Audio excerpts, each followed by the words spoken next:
Hello बच्चों, सभी लोगों का स्वागत है अपनी इस केमिस्ट्री क्लास में। और आज हम लोग पढ़ने वाले हैं द्रव्य की अवस्थाएं। कक्षा 11 का ये 5वां चैप्टर है जिसमें हम द्रव्य की अवस्थाएं पढ़ रहे हैं। और इसके अंतर्गत हम लोग गैसीय नियमों के बारे में पढ़ रहे थे। तो गैसीय नियमों में हम लोगों ने दो नियम पढ़ लिए हैं, बायल का नियम और चार्ल्स का नियम। आज हम लोग पढ़ने वाले हैं गैलू-सैक का नियम। तो गैलू-सैक का जो नियम है, इसको हम दाब ताप का नियम भी कहते हैं। दाब ताप का नियम भी कहते हैं। 1802 में गैलू-सैक ने क्या किया था? चार्ल्स के नियम का विस्तार किया था और इस नियम को दाब ताप का नियम भी कहते हैं। इस नियम के अनुसार क्या है? इस नियम के अनुसार ये कहा गया है कि अगर आयतन को स्थिर रखा जाए, यानी कि स्थिर आयतन पर अगर किसी गैस का आयतन स्थिर रखा जाए तो उसके ताप और दाब में क्या संबंध होता है। तो देखो, ये एक पात्र है। इस पात्र में गैस भरी हुई है और साथ ही ये पिस्टन लगा हुआ है। ये लगा हुआ है इसमें पिस्टन, ये भरी हुई गैस। अब ये आयतन स्थिर है। आयतन क्या है? आयतन को कर दिया गया है स्थिर। अब आयतन को घटाना बढ़ाना नहीं है। आयतन के लिए हम कुछ नहीं करेंगे। हम करेंगे क्या? हम इसको यहाँ पे दाब, नीचे की तरफ दाब तो पड़ ही रहा है इसमें P। साथ ही अगर हम इसमें ताप बढ़ा दें, ताप, अगर हम ताप बढ़ाएं तो क्या होगा? भाई, आयतन तो हम लोग स्थिर रखे हुए हैं, आयतन तो घटने बढ़ने नहीं दे रहे। आयतन के लिए तो हम कुछ नहीं कर रहे हैं। हाँ, ताप बढ़ा रहे। जब हम ताप बढ़ाएंगे तो अणुओं की गतिज ऊर्जा तो बढ़ेगी ही। अणुओं के बीच में रिक्त स्थान भी बढ़ेगा। जब रिक्त स्थान बढ़ेगा तो वो क्या करेगी? गैस इस पिस्टन पर ऊपर की तरफ दाब डालेगी। ऊपर की तरफ क्या होगा? दाब डालेगी। तो जैसे जैसे ताप बढ़ाएंगे वैसे वैसे ऊपर की तरफ दाब बढ़ेगा। आई बात समझ में? ताप कम करेंगे, दाब कम होगा। तो ताप बढ़ाने के साथ साथ दाब बढ़ता है, यानी कि ताप और दाब एक दूसरे के समानुपाती हैं, अनुक्रमानुपाती हैं। तो इसी बात को लिख सकते हैं कि स्थिर आयतन पर किसी गैस की निश्चित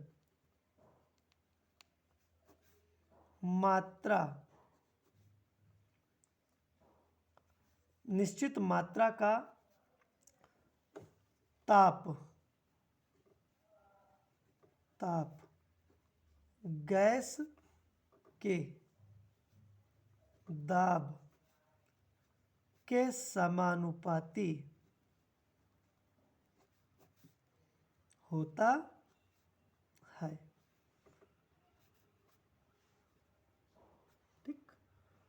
अब अगर हम मान लें क्या कि यदि गैस का ताप, देखो ताप नहीं कहेंगे, हम कहेंगे परम ताप। परम ताप, जहां भी ताप लिखा हुआ है परम कर सकते हो, परम ताप। गैस का परम ताप कैपिटल T व गैस का दाब कैपिटल P हो तो इस नियम के अनुसार क्या होगा? इस नियम के अनुसार क्या होगा? सीधी सी बात है, P is proportional to T होगा। अगर हम P इज इक्वल टू लिख दें तो K और ये T कांस्टेंट लगा देंगे। हम इसको ऐसे भी लिख सकते हैं, P अपॉन T बराबर K, ऐसे भी लिख सकते हैं। आई बात समझ में? यहां पे भी हम इस चीज को लिख सकते हैं। क्या लिख सकते हैं? कि स्थिर आयतन पर किसी गैस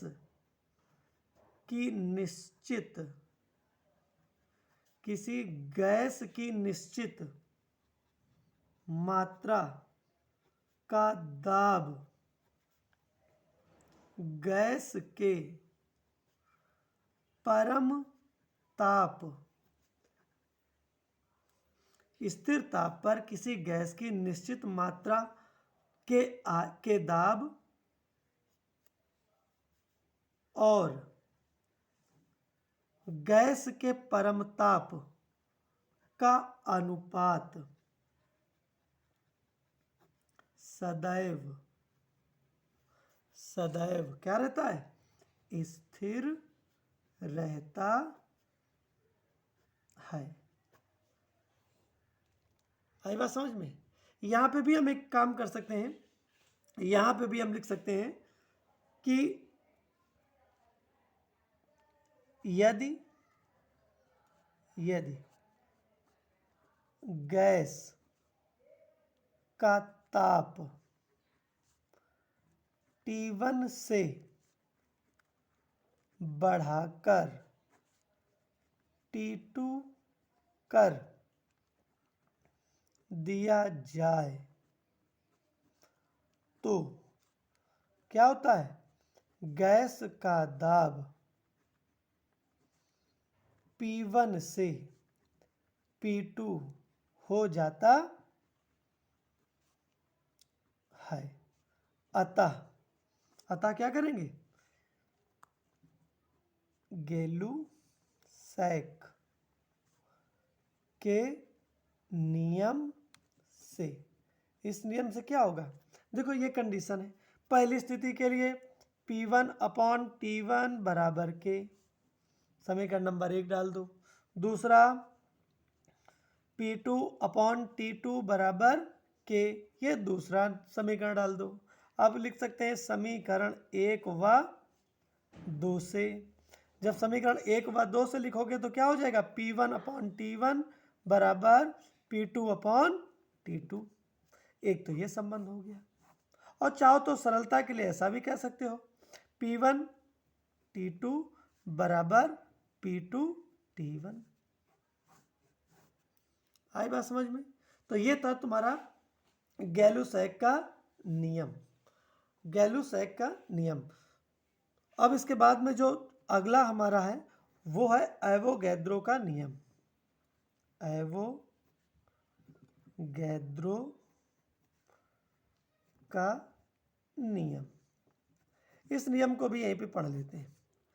तो इस नियम के अनुसार, इस नियम के अनुसार,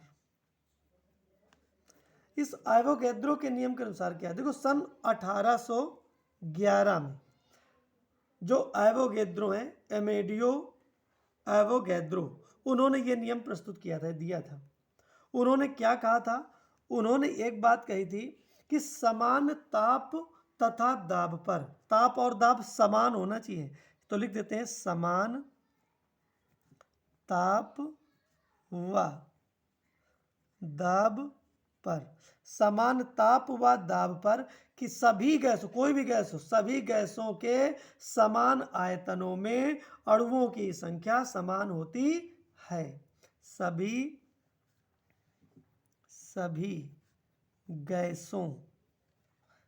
गैसों के समान आयतनों में अणुओं, हम इसको मोल भी लिख सकते हैं, मोलों, अणुओं की संख्या समान होती है। ये बात इन्होंने कही थी। देखो हम कुछ ऐसा समझते हैं, जैसे ऑक्सीजन गैस है, हमने एक पात्र ये ले लिया, दूसरा पात्र ये ले लिया, और एक पात्र हम लोगों ने ले लिया ये 3 पात्र हैं, और तीनों पात्रों में हमने समान आयतन ऑक्सीजन गैस का लिया है। समान आयतन, यहाँ पे अगर V आयतन है तो यहाँ पे भी V आयतन है, यहाँ पे भी V आयतन है। बाकी के लिए देखो ताप दाब स्थिर है, न ताप बढ़ रहा है घट रहा है, न दाब बढ़ रहा है घट रहा है, स्थिर है। तो ऐसी स्थिति में समान कोई भी गैस हो, जैसे ऑक्सीजन गैस हमने ली है, तो ऑक्सीजन गैस को अलग अलग पात्रों में रखा गया है, अगर ये समान आयतन है तो इनमें अणुओं की संख्या भी समान होंगी।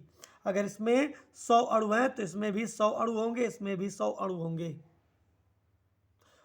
और अणुओं से ही मिलकर मोल बने होते हैं। तो हम अणुओं की जगह पे मोल शब्द का भी इस्तेमाल कर सकते हैं कि कोई भी गैस हो, समान ताप व दाब पर उस गैस के समान आयतनों में अलग अलग रखो समान आयतन, तो उन समान आयतनों में अणुओं की संख्या समान होगी, या हम कह सकते हैं मोलों की संख्या समान होगी।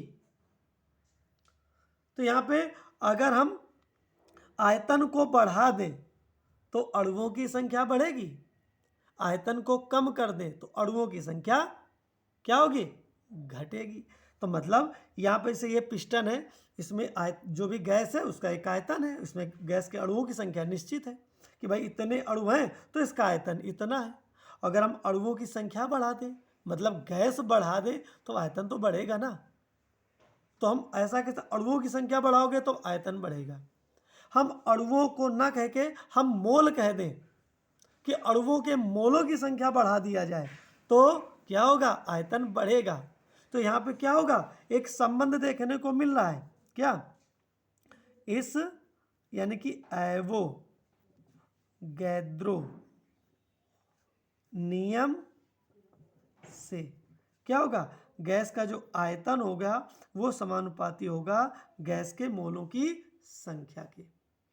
हम इसको चाहे मोलों की संख्या कह दो चाहे अणुओं की संख्या कह दो, उसके समानुपाती होगा। तो यहाँ पे हमने एवोगैद्रो का नियम भी देख लिया। तो यहाँ पे ये हम लोगों ने 4 गैसीय नियम पढ़े हैं। ठीक, तो उम्मीद है कि ये सारी बातें अच्छे से समझ में आई होंगी। तो अब हम मिलेंगे अगले किसी नए टॉपिक के साथ अगली क्लास में। तब तक के लिए जय हिंद जय भारत।